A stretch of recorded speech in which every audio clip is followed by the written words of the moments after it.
नमस्कार दोस्तों, स्वागत है आप सभी का इंडियन इकोनॉमी के सीरीज़ में। आज हम कवर करेंगे IRDP, that is integrated rural development programme को। इस प्रकार के जो स्कीम्स या प्रोग्राम्स हैं, इनसे पिछले कुछ सालों से काफ़ी ज़्यादा क्वेश्चंस बन रहे हैं। इंडियन इकोनॉमी के ऊपर मैंने और भी काफ़ी टॉपिक्स को कवर किया है। आप चाहें तो देख सकते हैं, जाइए मेरी प्लेलिस्ट में इंडियन इकोनॉमी, वहाँ पर आपको सारी इंपॉर्टेंट वीडियोज़ मिल जाएंगी। तो आज हम कवर करेंगे IRDP को। तो चलिए शुरुआत करते हैं। देखिए, इसकी फुल फॉर्म काफ़ी इंपॉर्टेंट है, इंटीग्रेटेड रूरल डेवलपमेंट प्रोग्राम। ये आपने ध्यान में रखना है, बहुत इंपॉर्टेंट है। कई बार सीधा सवाल इसी से आ जाता है। अब ये जो प्रोग्राम है, इसको लॉन्च किया गया था जो पुअर, जो गरीब लोग हैं, उन्हें एम्प्लॉयमेंट की अपॉर्चुनिटीज़ प्रोवाइड करने के लिए, उनको नौकरी की अपॉर्चुनिटी प्रोवाइड करने के लिए। इसके साथ साथ इसके तहत जो below poverty line BPL families के लोग हैं, उनको नेसेसरी सब्सिडीज़, जहाँ पे कुछ सब्सिडीज़ दी जा सकती हैं, वहाँ पे सब्सिडीज़ देने का काम भी हुआ था। इस स्कीम का एम था कि जो पुअर हैं, जो गरीब हैं, जो बिलो पॉवर्टी लाइन रहते हैं, उनका जो लिविंग स्टैंडर्ड है उसको इन्हेंस किया जाए, उसके स्तर को थोड़ा ऊपर किया जाए। अब देखिए, इससे पहले 4 इम्पॉर्टेंट प्रोग्राम्स थे। Community area development programme CADP, DPAP that is drought prone area programme, फिर आता है small farmer development agency SFDA and marginal farmers and agricultural labourers agency MFALA। इन चारों को मर्ज कर दिया गया इंटीग्रेटेड रूरल डेवलपमेंट प्रोग्राम में। तो पहले ये 4 अलग अलग प्रोग्राम्स थे, इन्हें इकट्ठा कर दिया गया, मर्ज कर दिया गया IRDP that is integrated rural development programme में।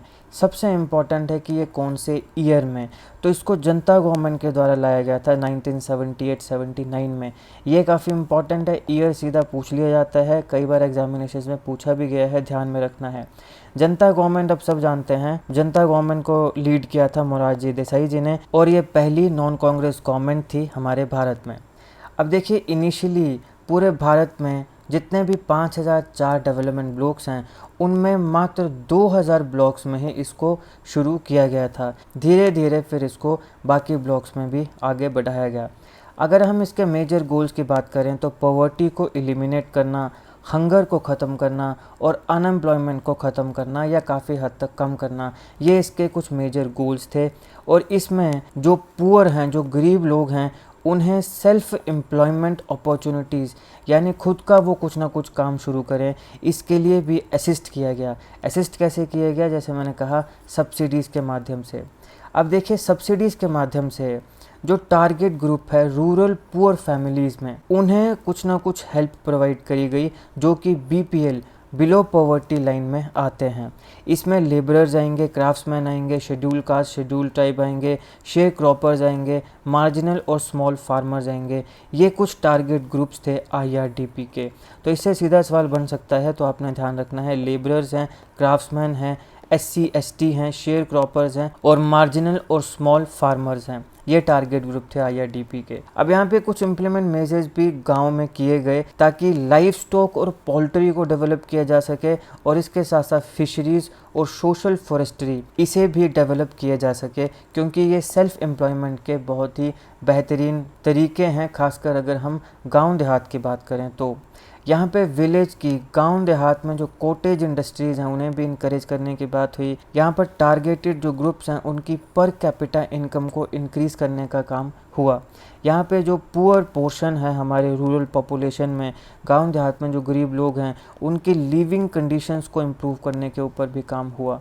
कुछ इंपॉर्टेंट ऑब्जेक्टिव्स को देखें तो देखिए, IRDP का गोल था कि फैमिलीज़ की मदद करें, असिस्ट करें, कि वो अपने स्टैंडर्ड ऑफ लिविंग को इम्प्रूव करें, खासकर वो लोग जो कि below poverty line BPL family से आते हैं। यहाँ पे जो डिसएडवांटेज्ड हैं, उन्हें भी एम्पावर किया गया कि हर लेवल पे डेवलपमेंट को असिस्ट किया जाए, मदद की जाए। जितने भी टारगेटेड ग्रुप्स हैं, उन्हें प्रोडक्टिव एसेट्स और इनपुट्स प्रोवाइड किए गए, ताकि वो भी सक्षम बन सकें और अपना कुछ काम शुरू कर सकें, अपनी जो सोर्स ऑफ इनकम है उसे बढ़ा सकें। यहाँ पे अगर एसेट्स की बात करें तो वो प्राइमरी, सेकेंडरी और टर्शियरी सेक्टर्स तीनों में ही यहाँ पे काम दिया गया। फाइनेंशियल सपोर्ट फैमिलीज़ को प्रोवाइड की गई, कैसे गवर्नमेंट सब्सिडीज़ के माध्यम से या फिर लोन्स और क्रेडिट के माध्यम से, फाइनेंशियल ऑर्गेनाइजेशंस के द्वारा। ऑब्वियसली लोन और क्रेडिट कौन देगा, फाइनेंशियल ऑर्गेनाइजेशंस ही देंगी। कुछ इंपॉर्टेंट एस्पेक्ट्स को देखते हैं। सबसे पहला आता है क्यूमुलेटिव सेक्टोरल इंटीग्रेशन। ये फर्स्ट और सबसे इम्पॉर्टेंट सेक्शन मानी जाती है IRDP की, और इसने कुछ इंपॉर्टेंट सेक्टर्स पे फोकस किया जहाँ पे डेवलपमेंट की काफ़ी ज़रूरत थी, जैसे कि हेल्थ है, एजुकेशन है और हंगर है, भूख है, कोई बेचारा भूखा ना मर जाए, भूखमरा ना मर जाए। तो यहाँ पे इन चीज़ों पे काम हुआ, और जो रेट ऑफ डेवलपमेंट है उसे भी इम्प्रूव करने का काम हुआ, यहाँ पर भी फोकस किया गया। Integration of space. अब देखिए, सोर्स ऑफ रॉ मटेरियल्स और जो लोकेशन है उसकी प्रोडक्शन की, एक रॉ मटेरियल है और उसकी जो लोकेशन है, इसमें एक तगड़ा कनेक्शन हमेशा से रहता है। तो कुछ ऐसे सेक्टर्स होते हैं जहाँ पे हमारी ज़्यादा अटेंशन की ज़रूरत होती है, तो इस सेक्शन को भी IRDP ने आइडेंटिफाई किया, इस प्रकार के एरियाज़ को जहाँ पर स्पेशल अटेंशन की रिक्वायरमेंट रही है। इसको हमने कहा स्पेशल इंटीग्रेशन, यानी कि इंटीग्रेशन ऑफ इकोनॉमिक फ्लोस। तो यहाँ पे स्पेशल इंटीग्रेशन जो है वो कौन से प्रोग्राम के साथ जुड़ी है, IRDP के साथ जुड़ी है, ये सवाल पूछा जा सकता है। ध्यान में रखिएगा, स्पेशल इंटीग्रेशन किसके साथ जुड़ा है, IRDP के साथ जुड़ा है। इसका क्या मतलब है, इंटीग्रेशन ऑफ इकोनॉमिक फ्लोस। यहाँ पे जो इकोनॉमिक फ्लोज हैं, जो इकोनॉमिक फ्लो हो रही है, उसकी इंटीग्रेशन की जाए, यहाँ पे हर उस एस्पेक्ट को देखा जाए जो एक दूसरे के साथ जुड़ा है। जैसे मान लीजिए ये एक ज़मीन का पट्टा है और यहाँ पे रॉ मटेरियल उगाया जा रहा है, तो रॉ मटेरियल तो हमें मिल रहा है, लेकिन जितना हमें रॉ मटेरियल और उसके सीड के ऊपर काम करना है, उतना इस सॉइल की जो फर्टिलिटी है उस पर भी काम करना है। ये है कनेक्शन, इकोनॉमिक फ्लो। क्योंकि अगर फर्टिलिटी अच्छी होगी तो उपज भी अच्छी आएगी। अगर सॉइल फर्टाइल ही नहीं है तो तुम चाहे जितना मर्जी हाइब्रिड सीड ही क्यों ना यूज़ कर लो, उसकी जो पैदावार है वो उतनी नहीं होगी, क्योंकि फर्टिलिटी नहीं है। ये है एक कनेक्शन, ये है एक इकोनॉमिक फ्लो। तो यहाँ पे हर सेक्शन में काम हो रहा है कि अगर हम एग्जाम्पल के तौर पे अगर अच्छे सीड की बात कर रहे हैं तो सॉइल की फर्टिलिटी की बात भी करें। Integration of individual and group development. अब देखिए, जब भी डेवलपमेंट की बात होती है तो कई बार हमने देखा है कि उस डेवलपमेंट से सिर्फ छोटी परसेंटेज, एक चुनिंदा ही लोग हैं जिन्हें फ़ायदा पहुंचता है, लेकिन जो मेजॉरिटी है वो सफ़र करता रहता है। तो यहाँ पे IRDP ने इस चीज़ को समझा और ये मेक श्योर किया कि जो डेवलपमेंट फंड्स हैं उसको इस रूप में डिस्ट्रीब्यूट किया जाए कि वो मेजॉरिटी ऑफ पीपल्स को इक्वली बेनिफिट करे। ऐसा नहीं है कि वो सिर्फ चुनिंदा लोगों तक की सीमित रह जाए, मेजॉरिटी लोगों तक वो बेनिफिट पहुंचना चाहिए, ताकि हमारा जो एम है कि जो गरीबी हमने ख़त्म करनी है, BPL फैमिलीज़ को हमने बिलो पॉवर्टी लाइन से ऊपर उठाना है, उसको हम पूरा कर सकें। फिर आता है integration of socio economic and environmental development conflicting goals. अब देखिए, कुछ चीज़ें हैं जैसे कि फूड, शेल्टर, एजुकेशन और हेल्थ बेनिफिट्स, ये काफ़ी इंपॉर्टेंट होते हैं रूरल एरियाज़ में पॉवर्टी को एलिविएट करने के लिए। और देखिए, फूड, शेल्टर, हेल्थ, ये तो मतलब एक बहुत ही बेसिक ह्यूमन राइट्स हैं जो कि हर व्यक्ति को मिलने चाहिए। इवन एजुकेशन भी, राइट टू एजुकेशन भी काफ़ी इंपॉर्टेंट रहता है एग्जामिनेशन के लिए। राइट टू एजुकेशन को मैंने अच्छे से अलग वीडियो में कवर किया है, ज़रूर देखिएगा, बहुत इंपॉर्टेंट है, काफ़ी सवाल बनते हैं।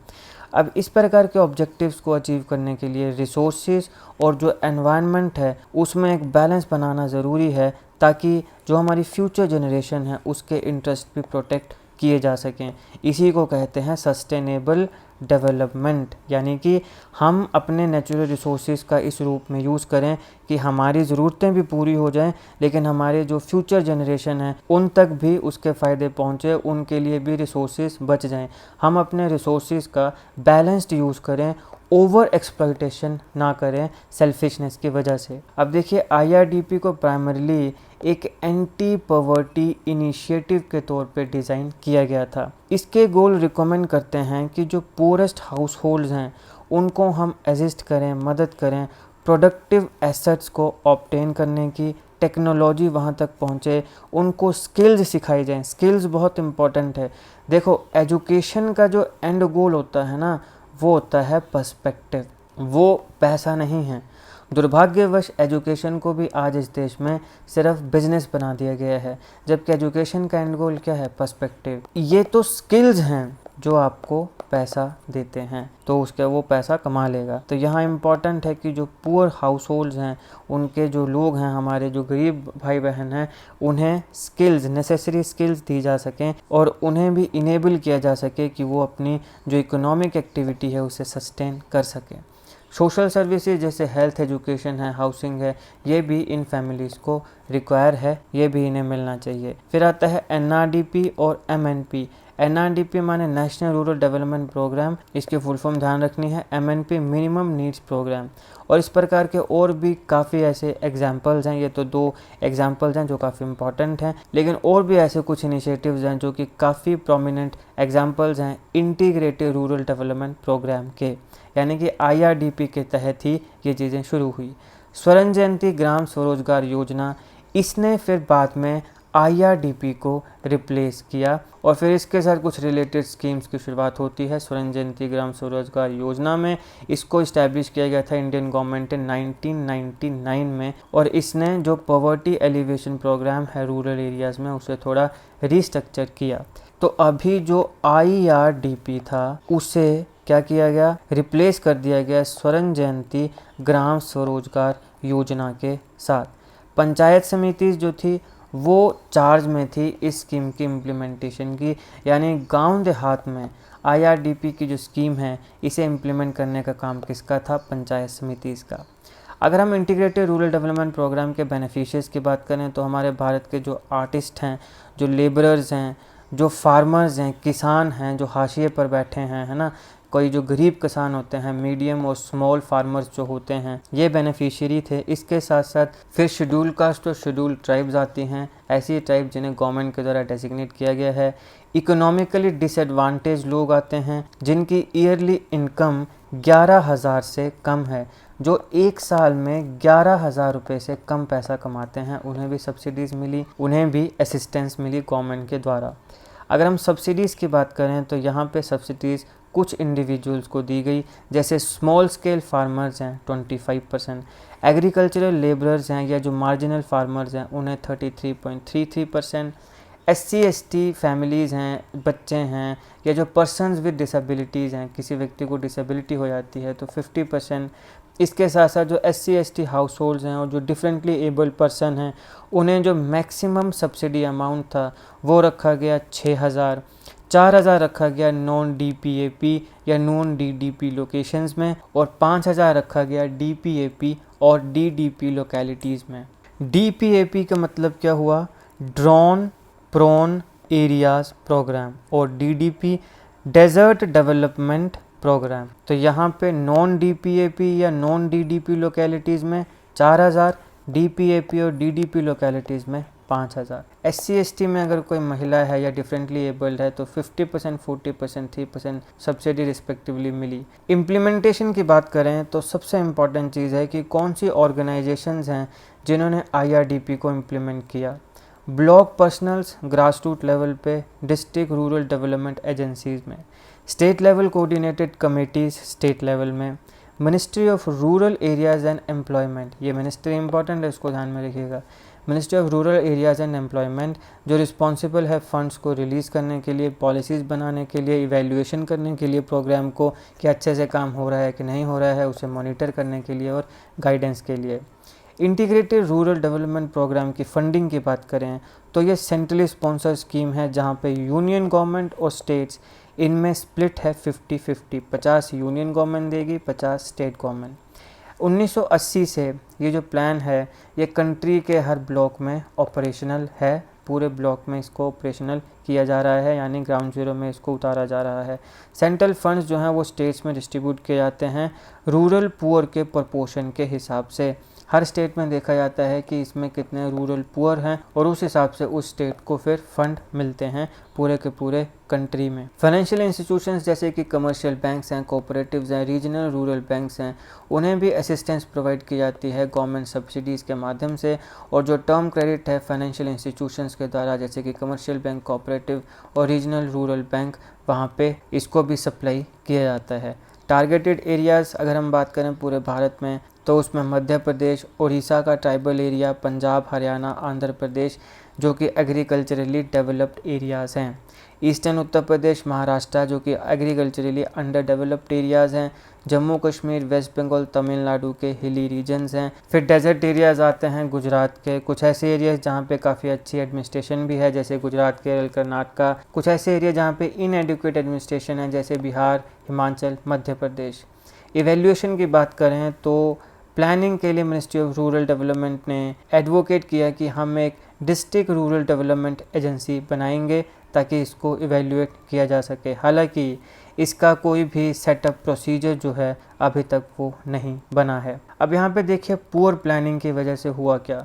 लोकल कम्युनिटीज़ में जो लैक ऑफ रिसोर्सेज हैं सर्वे के लिए, मतलब सर्वे तो तुम कर रहे हो लेकिन उसके लिए रिसोर्सेज ही नहीं हैं। यहाँ पे कुछ ऑफिसर्स को प्री रिक्विजिट जो इम्पोर्टेंट ट्रेनिंग देनी चाहिए थी सर्वे के लिए वो भी उनके पास नहीं है और इम्प्रॉपर इम्प्लीमेंटेशन यहाँ पे हुई।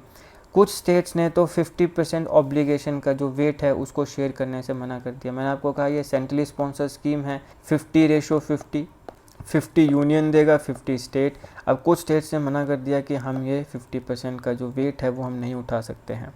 इनएडिक्वेट credit infrastructure as well as जो बेसिक फैसिलिटीज़ हैं कुछ लोकेशंस में जहाँ पे बेनिफिट्स को डेमोस्ट्रेट किया जा सकता था वो भी नहीं हो पाई।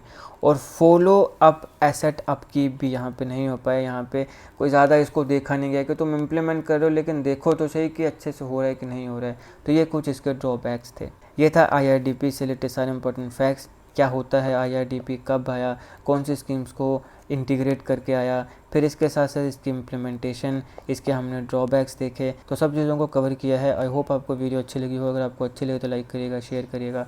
Politics, economy, GK, geography, science, environment, technology की तमाम वीडियोज़ के लिए हमारी प्लेलिस्ट को जरूर चेक करिएगा। आप किसी भी एग्जाम की तैयारी कर रहे हो हमारी प्लेलिस्ट और करंट अफेयर की बाकी वीडियोज़ को देख के आपको काफ़ी हेल्प मिलने वाली है। इसे समय निकाल के हमारे चैनल को जरूर चेक करिएगा। GK current affair, GK tricks की ऐसी वीडियोज़ के लिए हमारे चैनल को सब्सक्राइब करिएगा। बेल आइकन को जरूर दबा दीजिएगा ताकि किसी वीडियो की नोटिफिकेशन आपसे मिस ना हो। आपका बहुत बहुत धन्यवाद।